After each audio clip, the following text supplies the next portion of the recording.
Hello and welcome to Byte Basics. I'm Earl Yeager. Today on Byte Basics, we're going to be looking at some basic image editing using Microsoft Paint.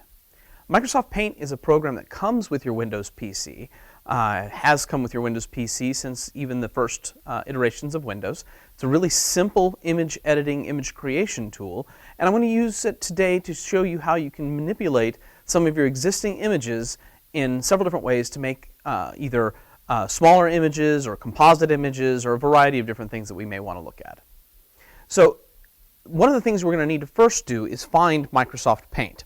So in order to locate Microsoft Paint, you can either go to the Start menu, go to All Programs, Accessories, and then look for Paint. So again, that is Start menu, All Programs, Accessories, Paint. So that's one way to find it. Another way to find it is just in this search field down here at the bottom. So when we first click on our Start menu, over here in the search field, if we start typing the word Paint, you'll notice that Paint comes up. So those are a couple ways to find the program, Microsoft Paint. I will either launch it from the shortcut here, or more often I will actually be already looking at an image that I want to deal with. So like for instance here I have this image of my set here in the TV studio. If I'm looking at this image, I may want to edit or change this particular image. So what I might want to do is, instead of starting Paint from the Start menu, I might just right click on the image and choose the Edit option. So from pretty much any image that you might have, if you right click on that image and choose Edit, it will open that image in Microsoft Paint. So when we're looking at an image in Microsoft Paint like this one, sometimes what we find is, much like this particular image, images that are taken with cell phones, and this one was taken with my iPhone, this particular image is way too large to use for most types of applications. It's a very, very big image. I can't see the whole thing on the screen at the same time. So there may be a reason why I might want to shrink this down. Notice also down here at the bottom it says size 1.6 megabytes. 1.6 megabytes is not really all that big of a file these days, but when we're looking at images, 1.6 megabytes adds quite a bit to, say, a presentation or a movie or something that we might be putting multiple images in. So the larger the images and the more of them we put, the bigger and bigger the file can be. So maybe we have a PowerPoint presentation with 60 images in it, and they're all 1 or 2 megabytes. Now we're talking a really large PowerPoint presentation when it's all said and done. And since these images are bigger than the screen size, it really doesn't need to be that big. And so in order to shrink it down so that it makes it later easy to email it, easier to put online, or whatever else we might want to do, we might want to shrink these images down to a much more manageable size. So one of the common things I use Paint for is for shrinking images. So if we look back at Paint, in order to shrink an image here in Paint, first we'll need to select the image. So I can go ahead and click on Select and choose the entire image here by doing a rectangular selection and drawing a box around it, or easier just to choose Select All. So I'll choose Select All and select the entire image. And since the image is so big, it's hard to tell that there's a box drawn around it to select it, but there actually is a box drawn around it to select it. And then I'm going to choose the Resize option here. So I click on Resize, and now I have some choices. I can resize by percentage, or I can resize by pixels.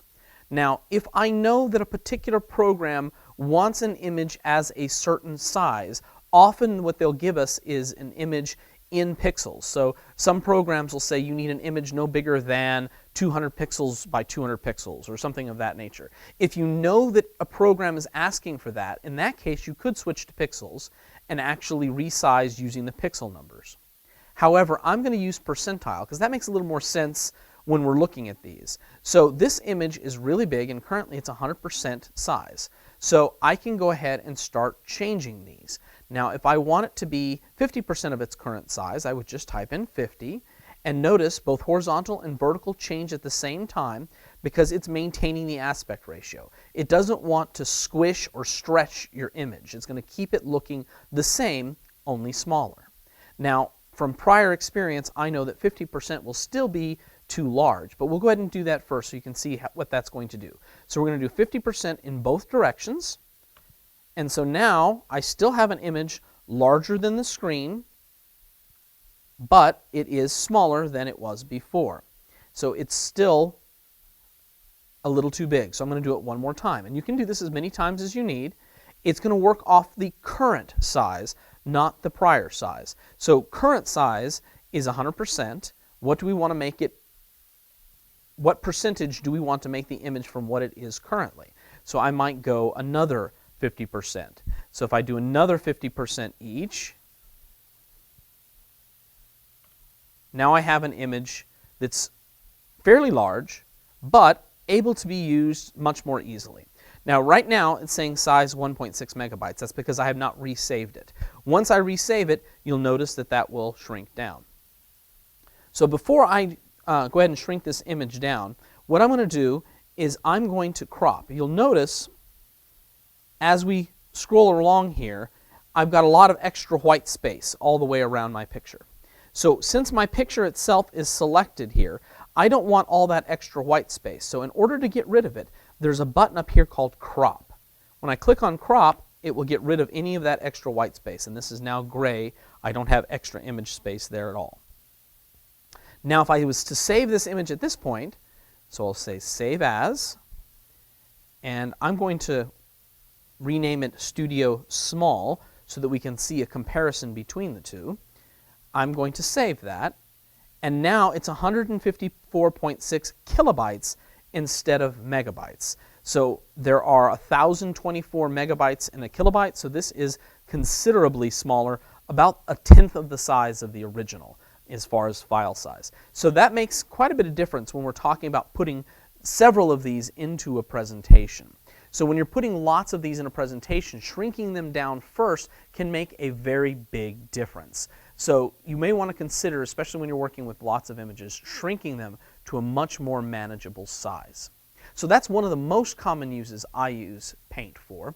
Another way you might choose to use Paint is along with something called screen capturing. So let me go ahead and show you what I'm talking about here. So when we're looking at, say, for instance, a web page, so I'll bring up our district homepage here. So when we're looking at a website, maybe I want to use an image I find on that particular website. So we have our district web page here, and there's a bunch of different images. Maybe I want our logo up here at the top, and I'd like to have that available. Well, in order to do what's called a screen capture, you're going to have to press a key combination on your computer's keyboard in order to make that happen. So let's go ahead and take a look at the computer's keyboard. So this is our typical district laptop. When we're looking at our district laptop, there is a key, and I'm going to zoom in on it here so we can see it.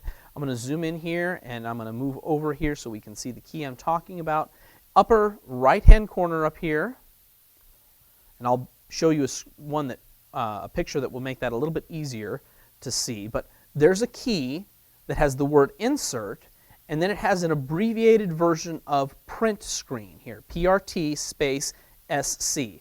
And it has it in this little white box here underneath the word Insert.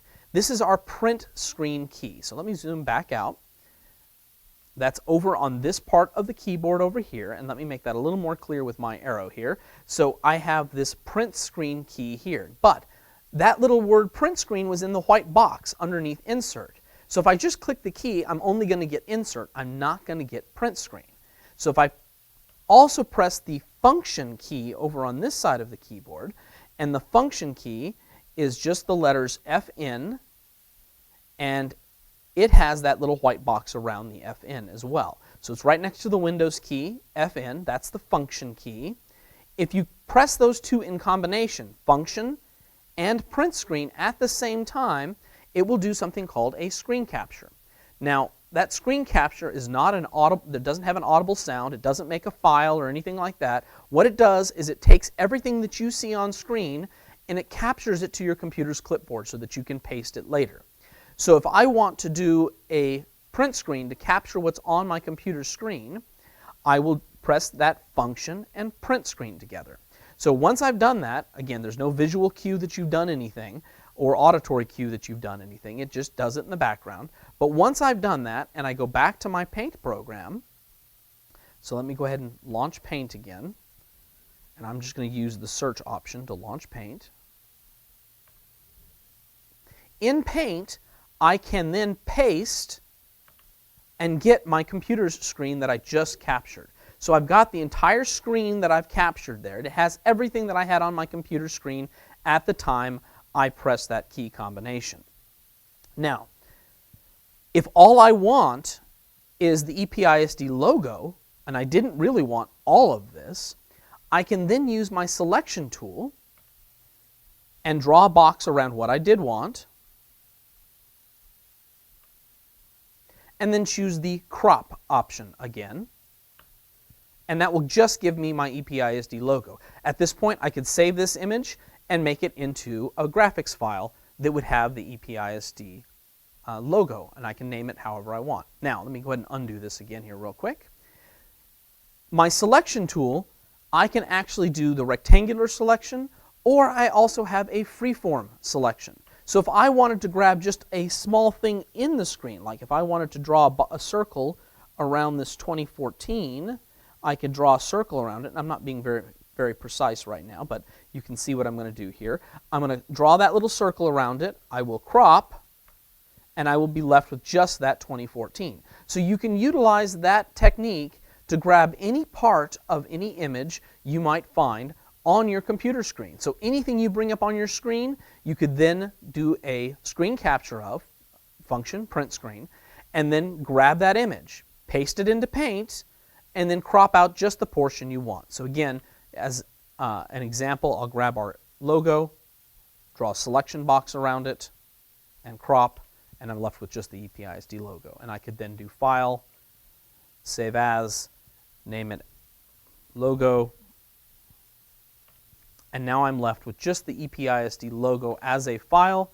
So if I go back to that folder of pictures, I now have a file that has the EPISD logo in it. So you have several different ways of manipulating images. My last option I'm going to be using, the last way I'm going to show you how to use Paint, is a combination of that selection tool as well as using multiple images. So we can actually create composite images or worksheets or activities by having multiple instances of Paint open. So when we're looking at Paint, you'll notice that in Paint, let me go ahead and open Paint again here with us. I'm going to go ahead and use this particular picture. I'm going to right click and choose Edit. So I now have Paint open again. When we're looking in Paint, if I go to the File menu and try to open another picture, maybe I wanted my other picture with animals with little clip art pictures. When I go to open it, it replaces the first one, and the other one is no longer open. If I make a change, let me go ahead and just make some random change here, and I try to open a new one, it's going to ask me to save the first one or not before opening the second one. So that means I'm only going to have one picture open at a time. That might be a problem if I'm trying to copy from one picture into another. So what we can actually do is you can actually load more than one version of Paint at the same time. That's called starting multiple instances of the same program. So I'm going to go ahead and do that. So first of all, I'm going to open a blank version of Paint. So I'm going to type in Paint in my search, and I'm going to launch Paint. So I have Paint open. And I'm going to minimize it. So I'm just going to go up here to the little minimize option and shrink it down. I'm going to go back to my images, and I'm going to open up my cute animal one here with the Edit option. And you'll notice down here on my taskbar, it actually has two paints. There are two paints open. I have one that's blank and one that has my cute animals on it. So I'm going to go ahead and select my blank one here.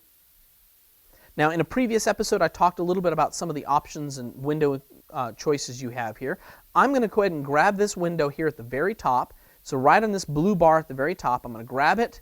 I'm going to drag it over here to the left-hand side. And when I touch my arrow to the left-hand side, you'll notice it'll shrink it to half size. I'm going to do the same thing with this other one, but I'm going to drag it over onto the right-hand side. So now I have two versions of Paint side by side. So If I wanted to grab some, but not all of these images, I could use my image tool, select, and draw boxes around the images I do want, copy them.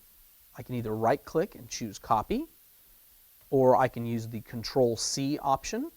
I can go over to the other version of Paint and then paste it in. So I can use my paste option here, or I can use the Control-V option, and I can position it wherever I want on the screen. So I can grab a few different animals from my source image here, and maybe I'm making an activity that is living and non-living. So maybe that's the activity I'm going for. So I'm going to copy a couple of these over here. So I have a couple of living options, and I'm going to go ahead and close this particular picture, and I'm going to open up another one. So I'm going to open up this other picture. So I'm going to right-click on it, choose Edit.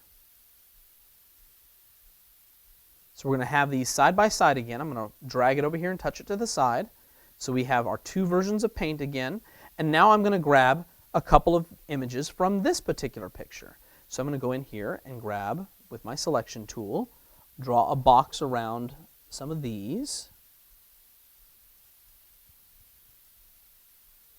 And I'll copy that one. I'll go over here and I'll paste it.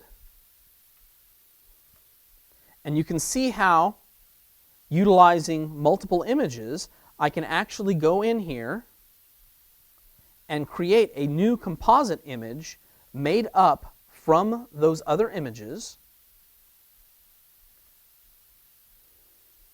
that will then allow me to have an activity based upon whatever it is I've made. So I can go in here, and I may need to do a little bit of editing and adjusting. I've got my brushes and my erasers and things here. So if I've picked up a little bit of a corner, I can use my little eraser to pick up a little, erase any of those little extras I've got on there. Also under Tools, I have a text box, and I can use that to add instructions to my graphic. Maybe I'll say circle the living things. And that's going to be my instructions. And I will keep putting images and whatnot into this in order to create this particular activity. And once this is all said and done, I can save this, and I will have then an image that's a composite of several different images that I put together, and then I can use that as an activity. Maybe I'm going to use it on an iPad or a printed out activity, whatever it may be. So you can use Paint for quick creation of composite images from several different image sources. So that may be another way you may want to use Paint.